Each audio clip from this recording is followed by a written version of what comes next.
The notion that it takes two to create and sustain a relationship is often used to suggest that both parties are equally responsible for any problems that arise. However, when it comes to coercive control, this notion is a fallacy. Coercive control is a pattern of behavior in which one person seeks to dominate and control another person, often through emotional manipulation and intimidation.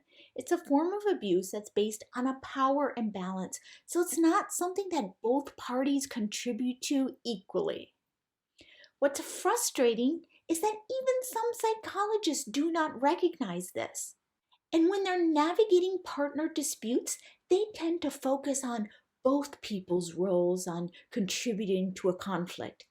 This seems reasonable until we realize that the reason why the conflict was created in the first place because one partner was trying to control the other one.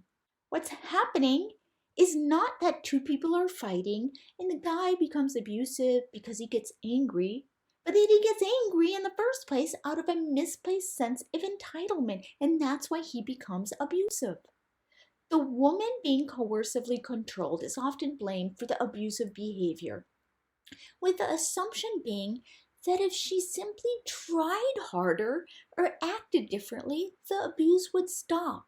This can create a sense of shame and self-blame in the victim, which can make it harder for her to recognize the abuse and seek help. In reality, coercive control is a deliberate and calculated tactic used by the abuser to maintain power and control over the victim. It's not something that the victim has caused or contributed to, and it's not something that can be solved through communication and compromise.